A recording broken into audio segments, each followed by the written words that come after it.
Everybody, welcome to Popcorn Planet. I am Andy Signor, and the Golden Globes dropped today. Oh, how I love the Golden Globes from the Hollywood Foreign Press.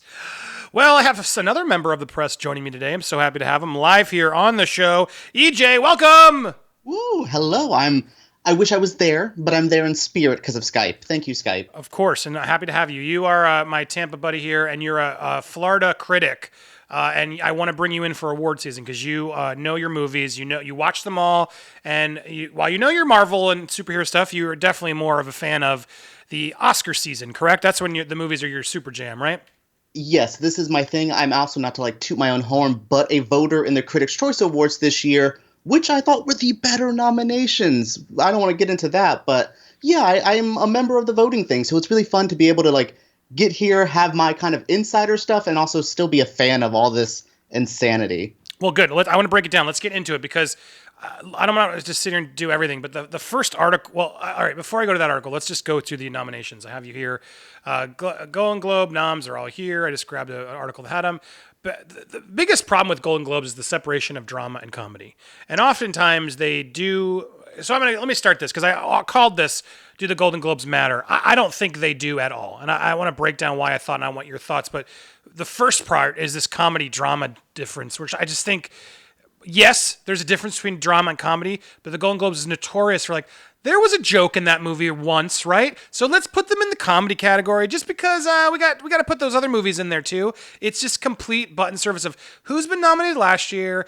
Can that go in the comedy category? Oh, do you think they'll come to the show? Because we need ratings for the show. Oh, and did they give us gifts? Have they been good and did selfies with us? The whole thing of the Hollywood Foreign Press is this weird group of very celebrity obsessed people who have just built this award thing that took off, and then I guess Dick Clark Productions got involved, and then it became a show, and it was before the Oscars, and so the timing of it all just sort of made it thrust into this thing that was more exciting or meaningful than it actually is. But from everything I've ever learned in my business, the Hollywood Foreign Press and the Golden Globe themselves are the most easily bought award that there is. Do you dispute that?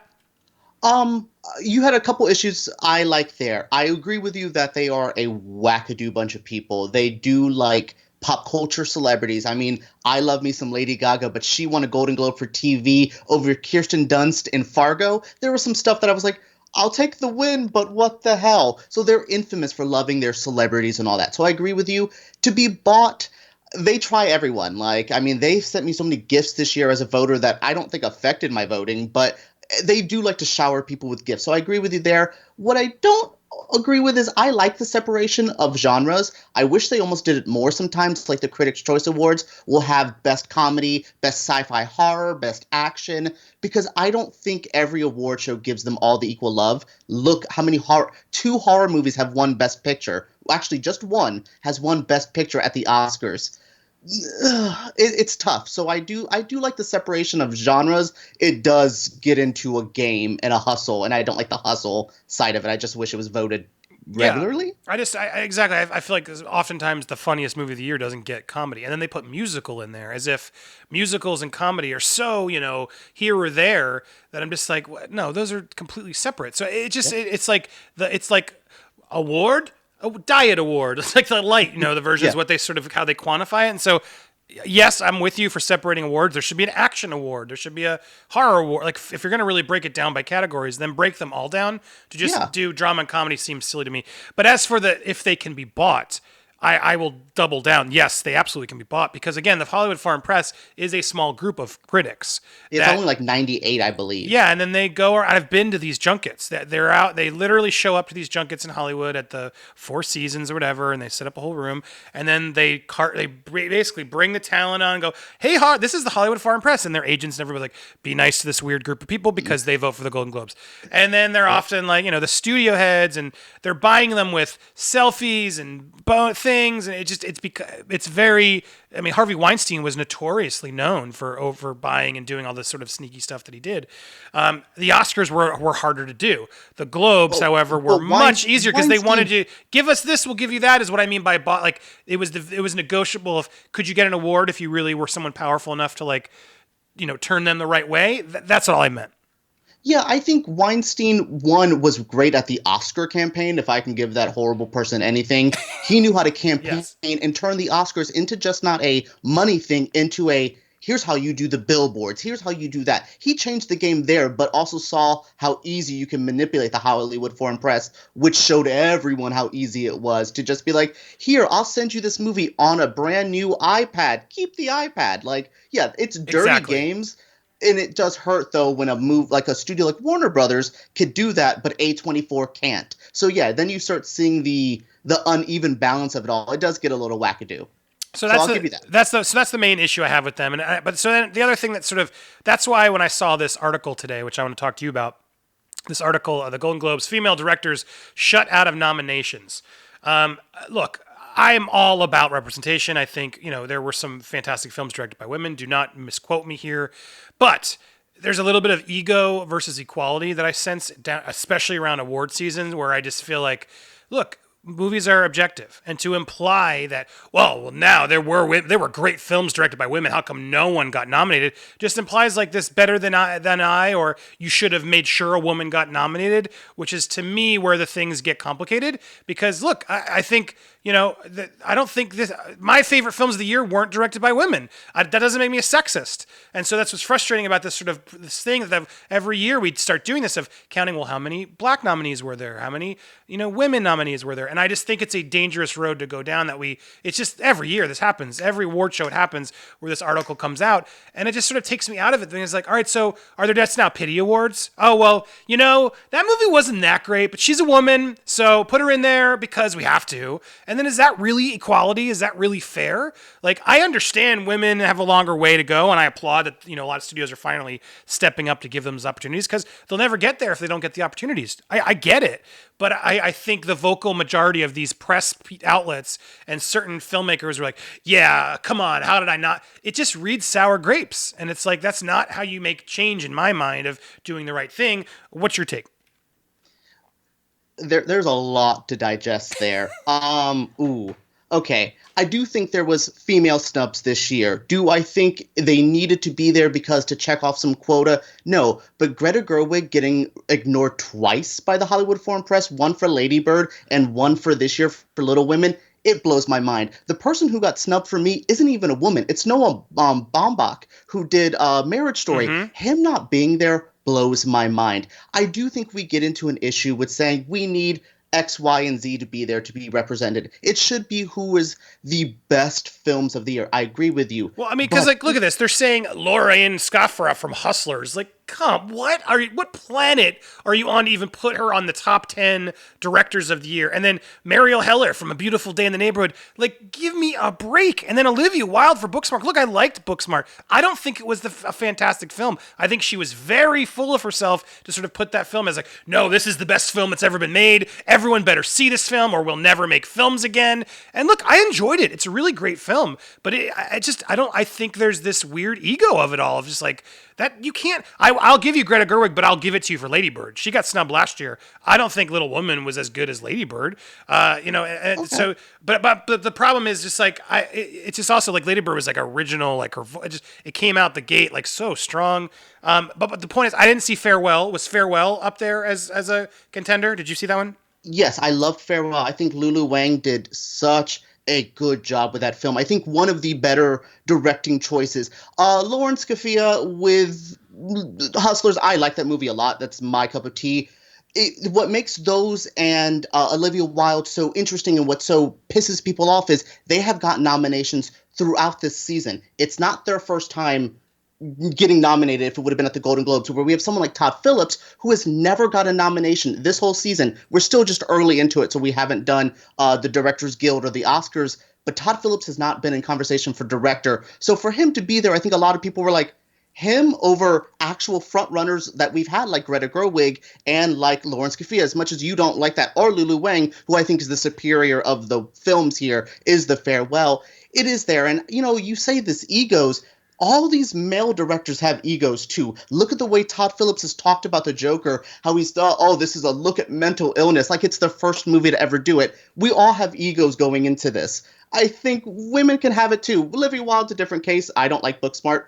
Wasn't my cup of tea at all, so don't agree with her statement. But to say that they can have egos but they can't, it's a little tough for me. But I see, you're absolutely right. I mean, I think men absolutely have egos. That's not my point. But to make your argument to be, well, it's because I'm a woman, to me is beyond just ego. But it's like it's the same as Todd Phillips saying, well, come on, why didn't I get nominated? Right? It is the same thing to me. But then you're using this defense mechanism of, well, it must be because I'm a woman, and that's what I'm reacting to. Of like, well, no, Olivia Wilde, their movie wasn't as good as you think it was. And so when Olivia Wilde says, well, it's sexist that I'm not nominated, that's all I'm implying of just like, I think it's her ego that wants her nominated, not equality is what I'm getting at. With Olivia Wilde is the perfect example of like, she does not deserve a Best Director nomination. I'm sorry, she doesn't.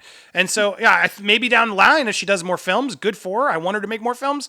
But this idea that like we're sexist because Olivia Wilde didn't get her nomination is silly. Now, I want to react and I also want to go through this list because we haven't even talked about the awards. People were like, well, Jesus, Andy, you're going to talk about the awards.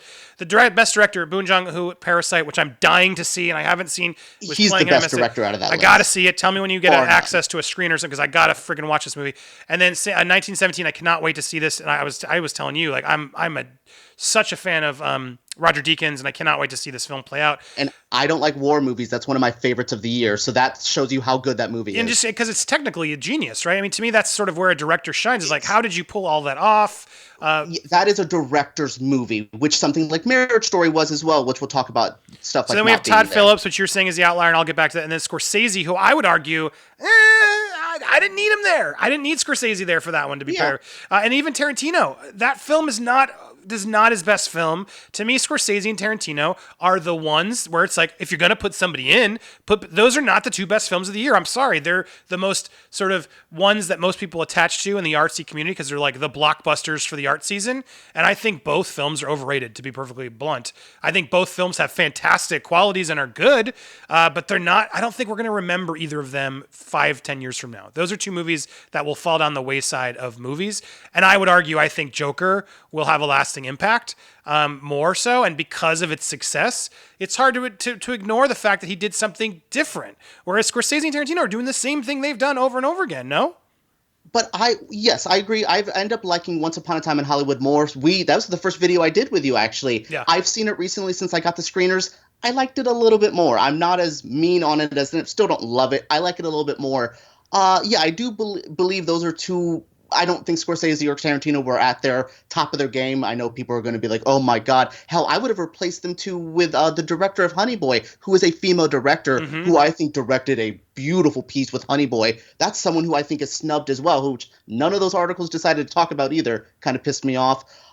Yeah, and Todd Phillips, I don't think Todd Phillips directing is what made The Joker and why it's a billion-dollar film, why it's so thing. I think Joaquin Phoenix's performance, I think the whole aura of that film and the idea, I don't know, I just think Todd Phillips' script and the directing is the weaker part of that film, where it's a actor's piece. I think that is all Joaquin, which I don't disagree with his nomination for Joaquin, is specifically Joker. But yes, I will agree it has an impact. It's a billion-dollar film, the only R-rated movie to do so. For me to ignore it, it's dumb. I just don't like it. Yeah, I mean, it's again, it's about the money and it's about the audience tuning in to watch the Golden Globes, and Joaquin Phoenix and Joker being there is clearly what they want. Going through sort of the rest of these nominations, Best Picture, 1917, Irishman, Joker, Marriage Story. The surprise for me was The Two Popes. I mean, and then it got a bunch of other things. I didn't see it. Is it on Netflix already? No, but I do have a screener for it. It actually might be this week, I believe. I don't even know much about it, but it's not. It's not great. But that's one where it's like Netflix must have done something like, hey, nominate all our movies this year, guys, because we're going to be serious. Netflix sent me really nice Pope shoes that I'm wearing right now. If you can go see, it says the new Pope on it. So, So yeah, no, they tried. Netflix tried with the two Popes. They're spending the money. What was the biggest? I mean, that's hard because so those are the Best Picture drama, but then some of the ones that might be, well, that wasn't there. Dolomite. Which I did love. Jojo Rabbit, I did like, and I like Knives Out. That is one of those movies that's like, wow, what a cool way to put that in the best comedy category. I think that was a sort of inspired choice. And then Once Upon a Time in Hollywood. Brian Johnson for Best Director is missing too, I think. He was great in it, yeah. But Knives Out is one of those ones like, all right, see, now that's where the best comedy actually works because it was a really cool, well done comedy. And then Once Upon a Time in Hollywood, it's got funny parts. Is it a comedy? I think it's funnier than it is a drama, and I think that was our issue with it, is the lack of a good drama other than the good horrifying scene of the ranch. I think it's more funny than anything. Leo's You are hilarious in there's that movie. cringe and stuff. Yeah, I guess you are And then Rocket Man, I never saw. Did you see Rocket Man? It's just mediocre, right? It's not. I guess it's a musical because I'm like, it's not a comedy. That movie is the sad life of early Elton John.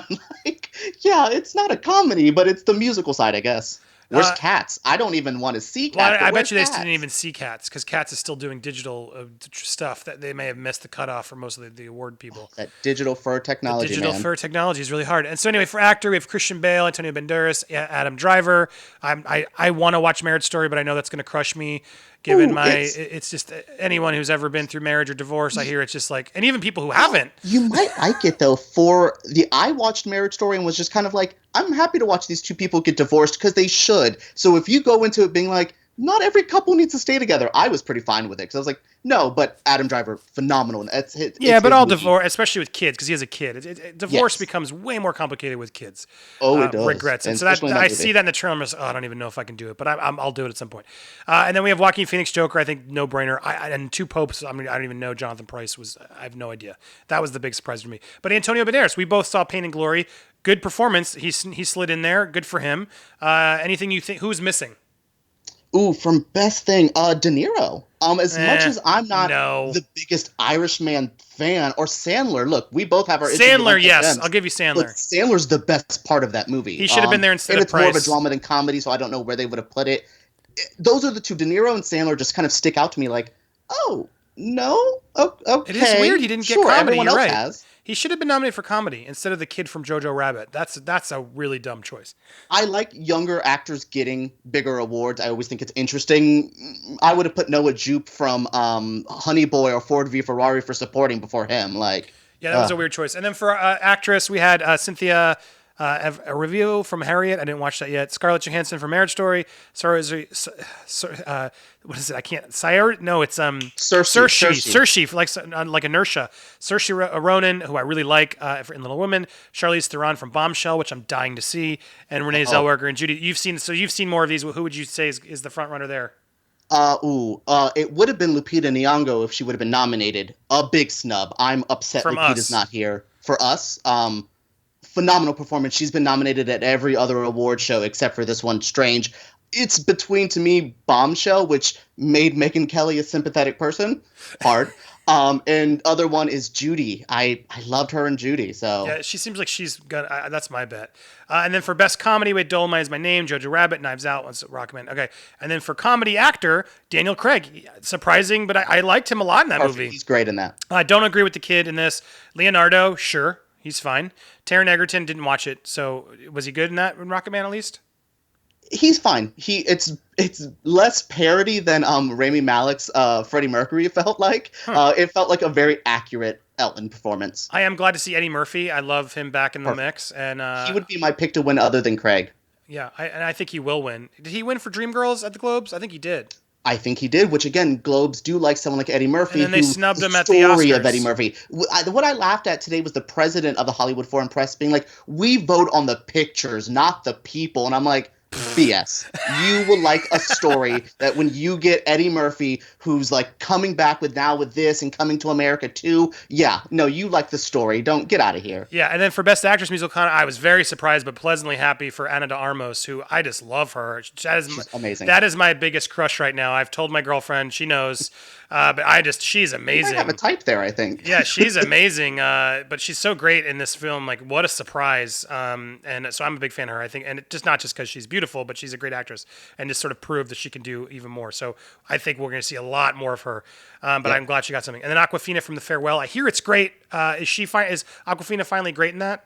Yes, Awkwafina broke my heart in that movie. I've always liked her. I love her in this. Like, she really leveled up, I think. Yeah, I've never really seen her do it. She's sort of like, it's like I put her in the same category as sort of Tiffany Haddish, as sort of supporting actress who just jumps out, and now we're supposed to be like, yo, she's the next big thing, and we have to love her. And I like Tiffany Haddish. She seems very likable and nice.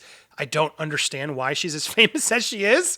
I want to be both of their friends. I don't want to see them in movies. Yeah, well, so Aquafina, no disrespect to her, I haven't seen. She's funny in Crazy Rich Asians and whatever, but I don't understand why she's become like, oh my god, you got to have Aquafina in your movie. And now Tiffany Haddish is like sort of was that a couple years ago, but I'm so bored of Tiffany Haddish. It's the same gag, and I don't think she's very funny. So it'd be nice to see Aquafina actually deliver has something. Layers, and she's playing Scuttle in the Little Mermaid movie, so I'm here for that. She'll be a perfect Scuttle. And then we had Kate Blanchett. I didn't watch Where You'd Go Bernadette. Beanie No one scene. did. Beanie was great and book was smart. I did like her a lot. That's Jonah Hill's sister. Did you know that? That's so crazy. And then Emma Thompson in Late Night, which feels odd. That's the Mindy Kaling movie. The Kate Blanchett and Emma Thompson one were odd. Don't agree with them. I think Julianne Moore did a movie called Gloria Bell this year that I thought was way better. I was confused by that. Those stick out very oddly, but at least someone saw Late Night, I guess. Yeah, good for her. Good for them. Supporting actor Tom Hanks. Sure, I'm in for that. He was a great Mr. Rogers. He was the best part of that movie. Anthony Hopkins again. Don't know the two hopes. And then Pacino, Pesci from Irishman. Yes, fine with those. They're gonna cancel each other out. But that's exactly. I was just about to say. I don't know who you pick out of those two. I actually probably preferred Pesci because he was playing against type. He was doing he wasn't screaming. There's like a weird, very poorly edited conversation with the Irishman on Netflix where they have Scorsese sitting with the cast. It's really poorly edited. It's just like. Not like I don't. They like tried to like speed it up, and it's like no, let them sit there for an hour talk. I want to hear what these guys talk about. The movie was 4 hours. The interview could be 10 minutes. Yeah, and I cut together this like really jarring cut. I'm like, what is happening? But anyway, there was an interesting part where like Pesci was like, am I going to scream at Pacino? And if he screams at me, I'm going to scream back. And it was nice to see Pesci like have to be more reserved for once, and I thought he did a great job. So, and it was just so nice to see him back in movies. But I also like Brad Pitt. It's a very small role, but it's a similar quieter role, but I would probably pick Pesci out of this. What would you pick? I would have picked, honestly, Brad Pitt because I really enjoy him. My second viewing, I fell in love with Brad Pitt's character a little bit more, even though still a murderer.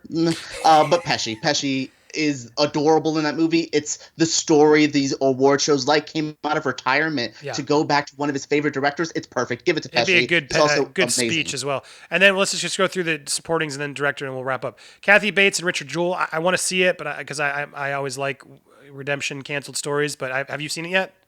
I have. She's the best part. Not to shade the movie, Kathy Bates is amazing in it. Okay. And then Annette Bening from The Report. I don't even know this movie. Okay, your look says Netflix it all. Or Amazon sent it to me. It's good. She's good. She just sort of always gets in. Like, oh, Annette Bening made a movie. Sure, not put her in. Laura Dern in Marriage Story. How is Laura Dern in Marriage Story? My favorite part. She has a monologue about God being the original deadbeat dad, and I fell in love. I was like, give her the award. I gotta watch that. Jennifer Lopez. You know what? Good for her. I'm happy she got the nom. Whatever. I don't think she should win. And then Margot Robbie in Bombshell. Surprising? No, I would have preferred her to get the nom for Bombshell more than Once Upon a Time in Hollywood, which they were campaigning for. Bombshell, she's amazing. What hurts her is she's the only fictional character in the film. Megyn Kelly and Gretchen, I think Wilson was Kidman didn't get any love. Yeah, Nicole Kidman didn't get anything. But she's the only fictional character, which I thought was going to hurt, but it helped. So good for her. But Nicole Kidman crushes it over on TV side with HBO's Pretty Little Lies. She's fantastic in that. So, and she was last season, but I don't know. But maybe that's why they were like, well, she's got TV right now. And then we had director Parasite, Sam Mendes. We talked about this. So who would you pick out of that bunch? For director? Yeah. It's Bong Joon-ho.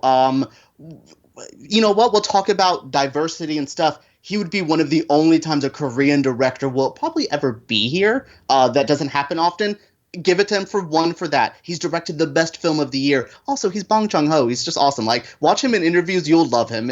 He's the best pick. Directed a tight film, brought something over, very similar themes to things like Joker, talking about class and social issues like that. So I really think it's everything the Hollywood Foreign Press and hopefully the Academy would want.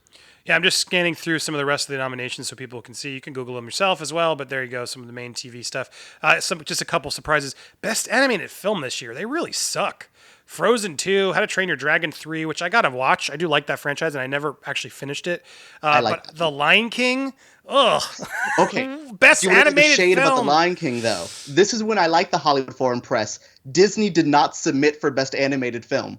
Oh. They nominated them for Best Animated Film. That's so it's funny. Like, well, there's your douchey powers being used for good. Yeah, Like good. that was fun Wow. shade. That But okay. I like that actually because it is sort of like, wait, don't call us an animated film. We're a live action. No, that's an animated no, you're film. an animated film. Yeah, Full anim. It it was fun. rules of That was the best animation. time I think I've had with him today. But interesting though, like best animation in a film probably would have to be Lion King. It's freaking Oh, it's incredible, but it's a terrible I movie. And then when I Missing voted for Link. Critics' Choice, I put it down for one of my top 3 picks for visual effects because it's gorgeous. That's not my issues with that movie are not the visuals; it's the soul of that movie is Right, missing. there's no soul. Missing Link, I didn't watch, but it looked cute, and I liked Aardman. That's Aardman Studios, right? Who did Missing Link? Yes. And then Toy Story 4. I didn't have a problem with Toy Story 4. I thought it was a pretty ballsy ending, especially. But yeah, it's a weird batch. None of them are like, oh yeah, that was a great film. Although I didn't see How to Train Your Dragon 3. Does that end strong? I liked it a lot.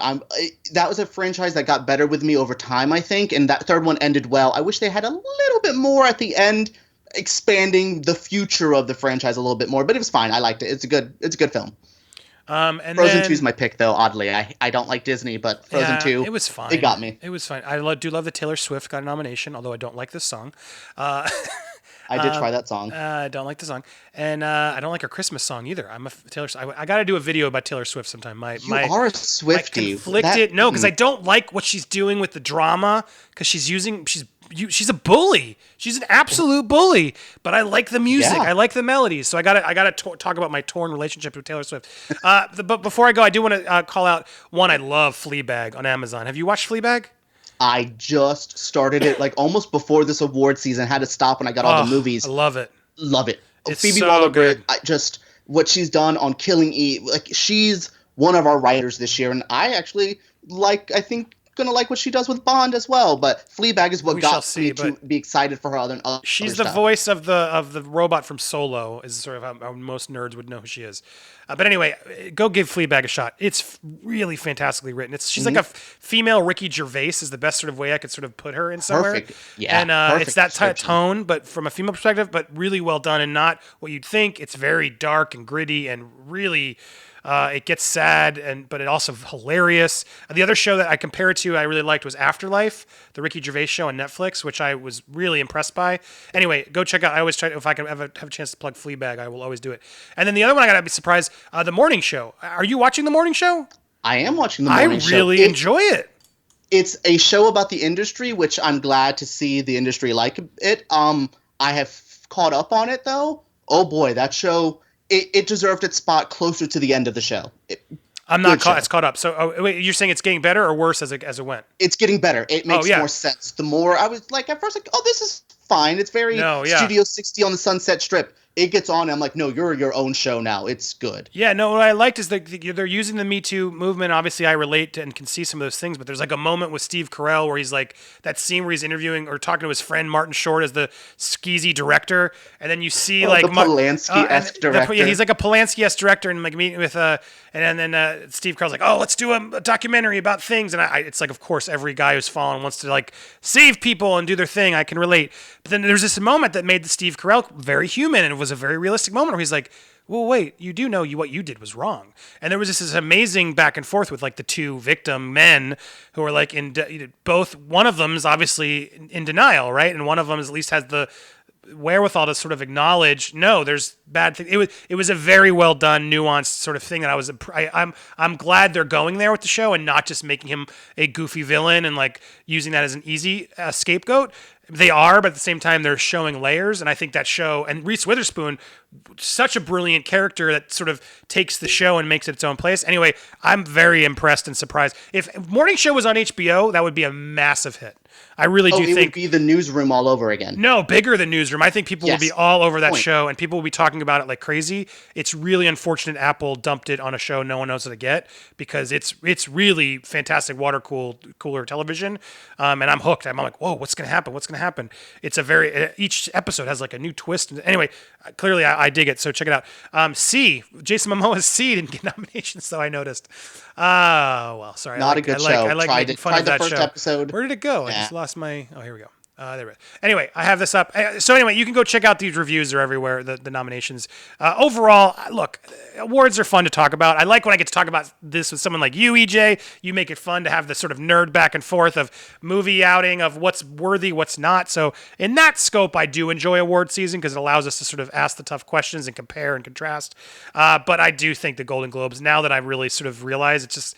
The Golden Globes don't matter. They don't matter. They're the messiest. Although I do like the show because they let the guys drink, and sometimes there's some very funny speeches. Which makes it the messiest show, but in a good way. Yeah, but I don't think winning a Golden Globe should matter to anybody. It really no. Nah. Like Oscar, sure. Oscar has a reputation now that I think is pretty up there, and so I understand why that's sort of the one they want. But come on, guys, let's not start losing our minds over. I didn't get a nomination for the Golden Globes. Just go to the more Hollywood Foreign Press parties. Send them some more swag next year, and eventually they'll notice you. That's just sort of how it works. EJ, thank you so much for coming. Plug your channel. Where can people find you?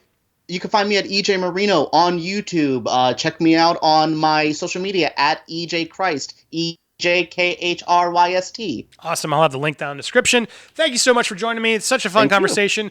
For those watching, have a good one. I'll be back with more content soon, so be sure to subscribe. Bye, everybody.